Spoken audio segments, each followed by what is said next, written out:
పరలోకమందున నా ప్రభువా, మీకు స్తోత్రము స్తోత్రము స్తోత్రం ఉన్నాడని చెప్పు. మరియా, భయపడకు, దేవుని వలన నీవు కృప పొందితివి కనుక నీవు ఈ గర్భము ధరించి కుమారుని కని ఆయనకు యేసు అని పేరు పెట్టదు. ఆయన గొప్పవాడై సర్వోన్నతుని కుమారుడు అనబడును. పురుషుని ఎరగని దానిని కదా ఇది నాకెలా జరుగును? సర్వోన్నత శక్తి నిన్ను కమ్ముకునేను గనుక పుట్టబోయే శిశువు పరిశుద్ధుడై దేవుడి కుమారుడు అనబడును. ఇదిగో ప్రభువు దాసురాలిని, మీ మాట చెప్పున నాకు జరుగునుగాక. ఆమేన్.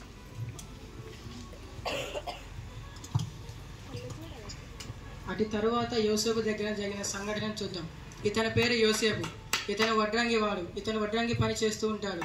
మరియకు ఇతనితోని ప్రదానం జరిగినది. యోసేపు, ఓ యోసేపు, యోసేపు, నా మంచం తయారైందా? సరే గాని మరియ గర్భవతి అంట కదా, అదంతా నాకెందుకులే గాని నా మంచం తయారు చేసి పెట్టు, నేను మళ్ళీ వస్తా. సరే బాబాయ్.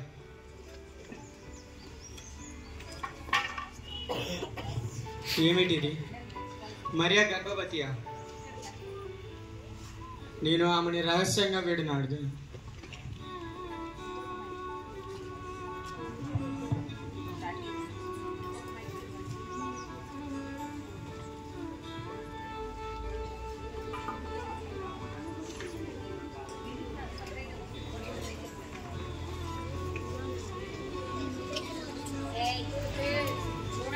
దావీదు కుమారుడైన యోసేపు, నీ భార్య అయిన మరియను చేర్చుకున్నట్టుకు భయపడదు. ఆమె సర్వోన్నత శక్తి వల్ల గర్భము కలిగినది కనుక ఆమె ఒక కుమారుడును కనెను. ఆయనకు యేసు అని పేరు పెట్టదు.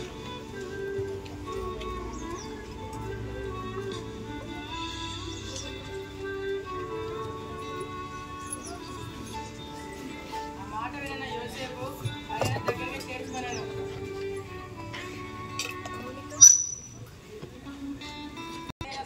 మనం చూద్దాం. రాజాది రాజా రాజమార్తాండ హేరోదు మహారాజు ఇచ్చేస్తున్నారా?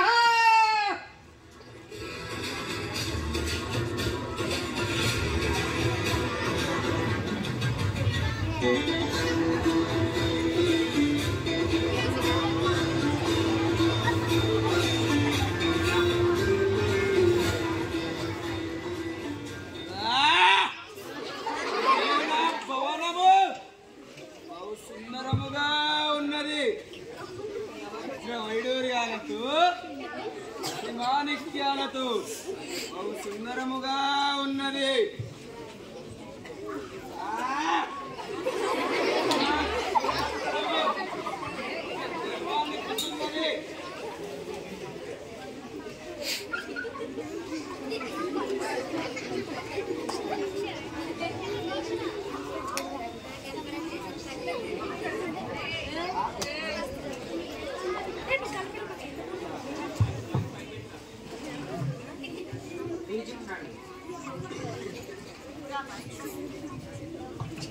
ప్రణామములు ప్రభువు. మిమ్మల్ని కలవడానికి తూర్పు దేశం నుండి వచ్చారు. మీ చిత్తం ప్రభు.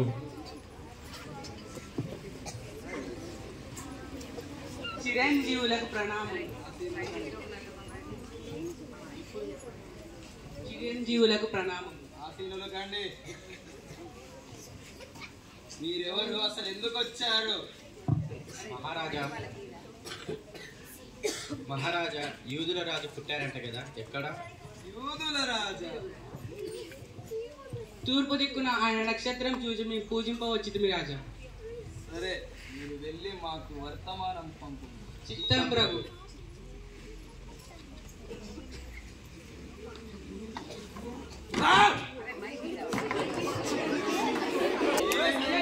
మరొక రాజా విజయం తప్ప ఓటమి ఎరగని నాకు మరో రాజా పోటీగా. ఎవరెక్కడ?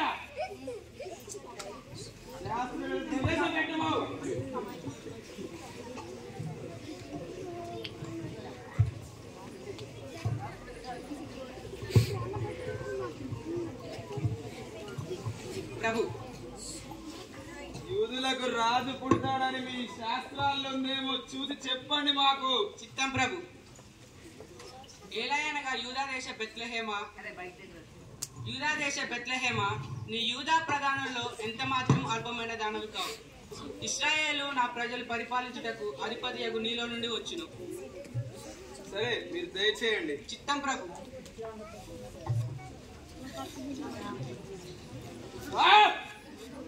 ఈయనుండగా మరొక రాజా కత్తితో వాడి నెత్తులు తడవాలి.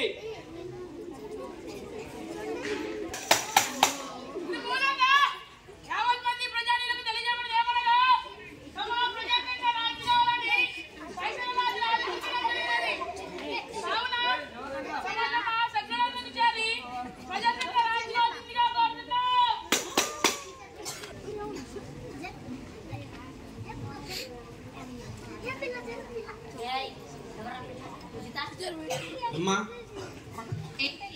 నా భార్య గర్భవతి అయ్యింది. మీ ఇంట్లో స్థానం ఉందా ఉండడానికి? క్షమించండి అయ్యా, మా ఇంట్లో చాలా మంది ఉన్నారు. సరే అమ్మ.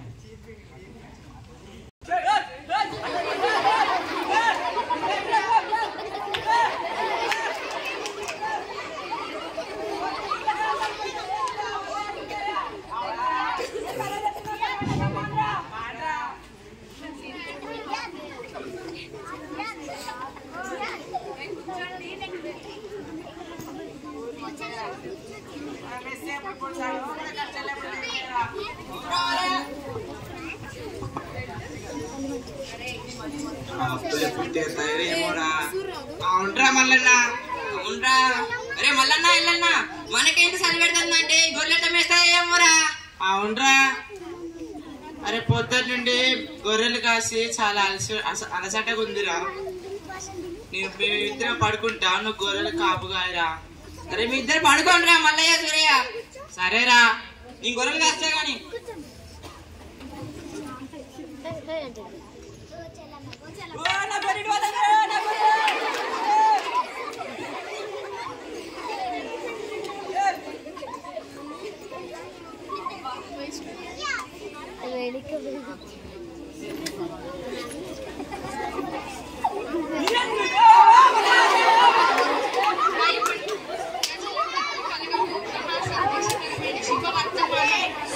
శుభవర్తమానాన్ని నేను మీకు తెలియజేస్తున్నాను.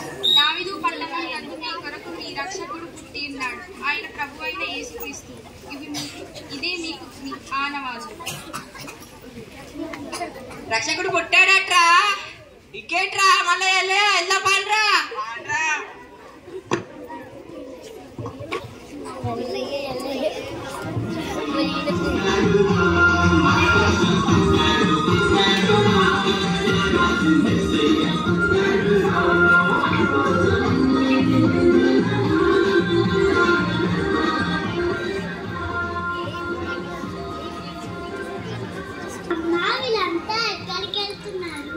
అదే నాన్న, బెత్లెహేములో మన కొరకు యేసయ్య పుట్టినాడంట.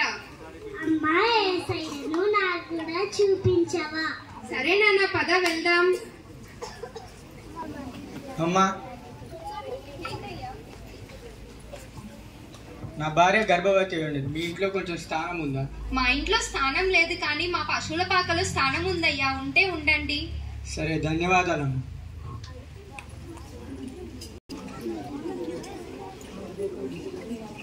తరువాత జ్ఞానులు పరిచయులు వచ్చి వాళ్ళకి ఇలా చేసిరి.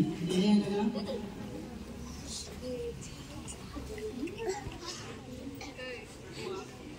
మేము తూర్పు దేశ జ్ఞానులం, మీకోసం బంగారం తెచ్చాం.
ఇదే అందుకనే